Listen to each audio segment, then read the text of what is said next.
I wanna take you to a place not very far from here.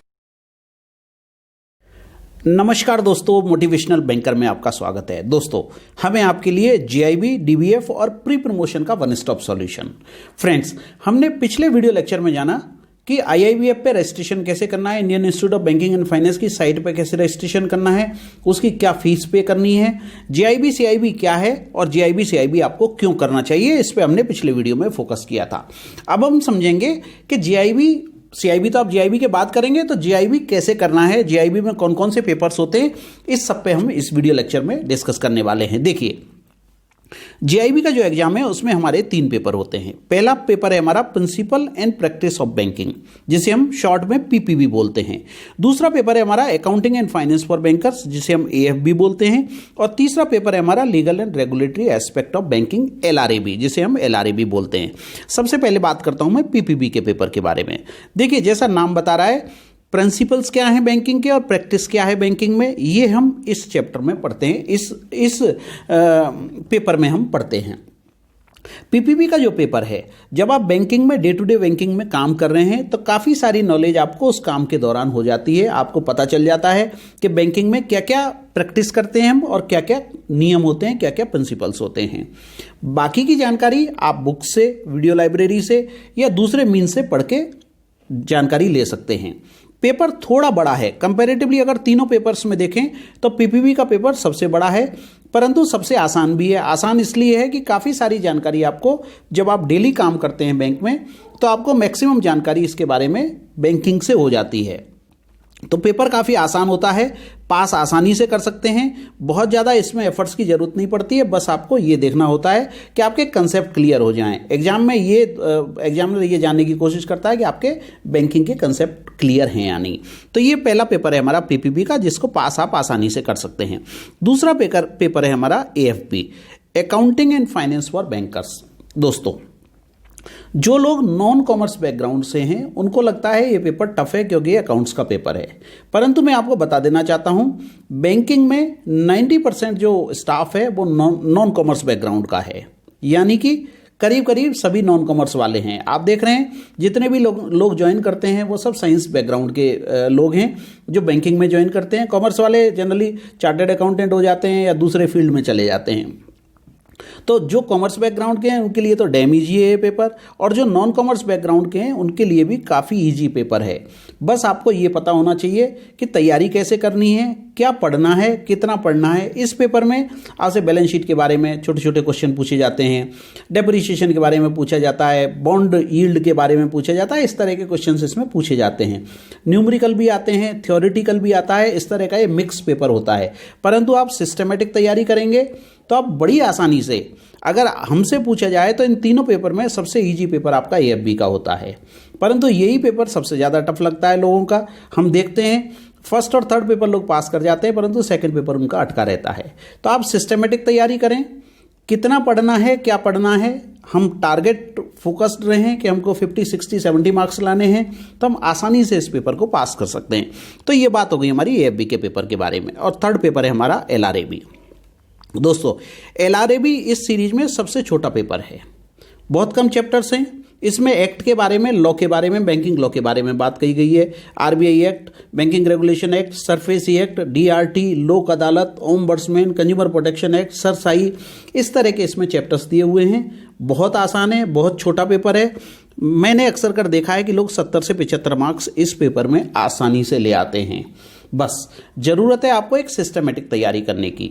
मैं आपको यह भी बता देना चाहता हूं, अगर आप सीरियसली 15-15 दिन का भी टाइम तीनों पेपर के लिए देते हैं, ये भी अगर नॉन बैंकिंग वाले, नॉन कॉमर्स वाले हैं, तो आपको 15 से 20 दिन लग सकते हैं। इतने टाइम में आप तीनों पेपर की तैयारी कर सकते हैं, तीनों पेपर आसानी से पास कर सकते हैं। सवाल ये होता है कि आप कितना समय देते हैं पढ़ने के लिए और कितना सीरियसली आप तैयारी कर रहे हैं। तो ये तो बात हो गई हमारी तीनों पेपर के बारे में। अब देखिए, कुछ स्टूडेंट्स, कुछ जो बैंकर्स हैं हमसे पूछते रहते हैं, सर जीआईबी, डीबीएफ ये क्या है, हमको बड़ा कन्फ्यूजन रहता है इसको लेके। तो मैं आपको बता देना चाहता हूँ, जो माना आप बैंक ज्वाइन कर चुके, अब आप एग्जाम देंगे तो ये एग्जाम जीआईबी कहलाएगा। और अगर आपका सिलेक्शन हो गया, बैंक आपने ज्वाइन नहीं किया है अभी तक, एवेटेड है, आपकी पोस्टिंग एवेटेड है, तो आपका एग्जाम डीबीएफ कहलाएगा, diploma in banking and finance. और जैसे ही आप बैंक ज्वाइन कर लेंगे, आप इंस्टीट्यूट को लिखेंगे, आपको जीआईबी का सर्टिफिकेट इंस्टीट्यूट दे देगा। दोनों एक ही एग्जाम है, दोनों का एक ही सिलेबस है, एक ही डेट को एग्जाम होते हैं, दोनों में कोई फर्क नहीं है। बैंकर्स के लिए जीआईबी कहलाता है और नॉन बैंकर्स के लिए diploma in banking and finance कहलाता है, जो बाद में जब आप बैंक ज्वाइन कर लेते हैं तो ये जीआईबी में कन्वर्ट हो जाता है। सेम इंक्रीमेंट मिलेगा, सेम फायदा मिलेगा, कोई फर्क नहीं है दोनों एग्जाम में। दोनों का सिलेबस, दोनों का एग्जाम पैटर्न, दोनों का डेट ऑफ एग्जाम सब सेम होता है। ठीक है, अब देखिए जीआईबी का जो एग्जाम होता है वो ऑनलाइन मोड में होता है। एमसीक्यू बेस्ड एग्जाम है, जीआईबी या डीवीएफ एक ही बात है ना। एमसीक्यू बेस्ड एग्जाम है, आपको ऑनलाइन मोड में देना होता है। जैसे ही आप सबमिट करते हैं, आपका रिजल्ट आपके हाथ में होता है। अगर आपने 50 मार्क्स ले आए तो आप पेपर क्लियर कर जाते हैं। आपको 50 मिनिमम स्कोर करना होता है, आगे मैं बताऊंगा 50 से कम पे भी आप पास हो जाते हैं।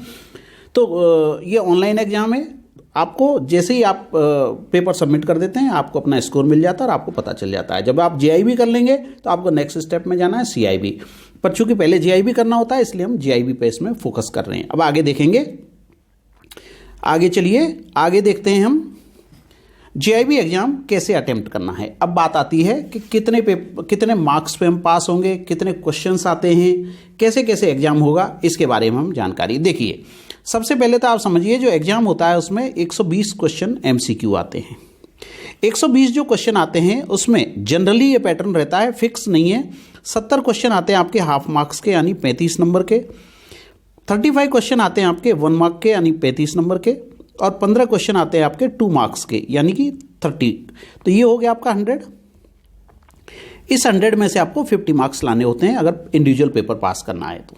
ठीक है, तीनों पेपर आपको पास करने हैं एक ही अटेम्प्ट में, तो आपको मिनिमम पासिंग है 45।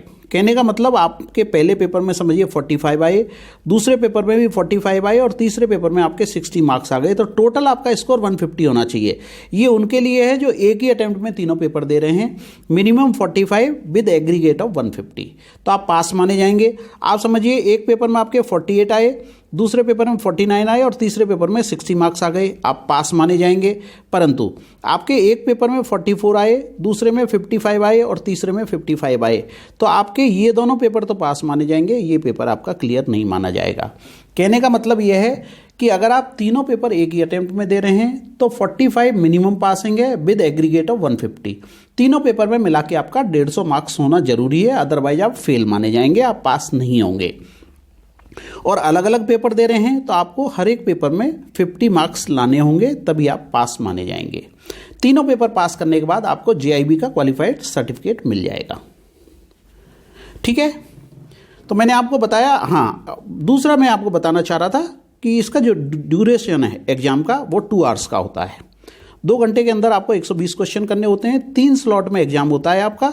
सुबह 8:30 से एग्जाम शुरू होता है, 8:30 फिर 11:30 फिर 2:30, इस तरह से 3 स्लॉट बनते हैं। टाइम थोड़ा वेरिएट हो सकता है पर ये 3 स्लॉट बनते हैं आपके एग्जाम के। 3 स्लॉट बनते हैं, उन 3 स्लॉट में एग्जाम होता है। आपका किसी भी स्लॉट में अलॉट हो सकता है और आपको एग्जाम अटेम्प्ट करना है अकॉर्डिंगली। देखिए, इससे रिलेटेड जितनी भी जानकारी है वो हमने पूरी वेबसाइट पे अपनी अपलोड की हुई है। आप हमारी वेबसाइट को विजिट कर सकते हैं www.motivationalbanker.com। मोबाइल नंबर मैंने दिया हुआ है, आप चाहें तो हमसे संपर्क कर सकते हैं, व्हाट्सएप कर सकते हैं। हमारा टेलीग्राम चैनल है, मैं डिटेल डिस्क्रिप्शन में दे दूंगा। टेलीग्राम चैनल पे भी हम रेगुलर अपडेट आपको देते रहते हैं, इसलिए टेलीग्राम चैनल से आप जुड़ जाएं तो आपको जानकारी मिलती रहेगी कि क्या चेंजेज हो रहे हैं, क्या अपडेट्स हो रहे हैं, वो सारी हम जानकारी आपको टाइम टू टाइम देते रहेंगे। So friends, thank you for watching this video, thank you for sparing time to watch this video. मैंने इस वीडियो में आपको बताया कि क्या पासिंग क्राइटेरिया है, कैसे कैसे पेपर होते हैं। अगले वीडियो में हम डिस्कस करेंगे कि पेपर्स की तैयारी कैसे करनी है, किस पेपर में क्या पढ़ना है, क्या सिलेबस है उसका, उसकी कैसे तैयारी करना है, किस किस स्टेप में हमको जाना है ताकि हम टाइम से जीआईबी एक ही अटेम्प्ट में क्लियर कर पाएं। सो friends, thank you very much for watching this video. Like करें, शेयर करें दोस्तों के साथ में। चैनल पर नए हैं तो सब्सक्राइब कर लें, और अगर सब्सक्राइब कर रखा है आपने तो बेल आइकन प्रेस करना नहीं भूलें ताकि आपको रेगुलर नोटिफिकेशंस हमारे मिलते रहेंगे। Thank you very much for watching this video.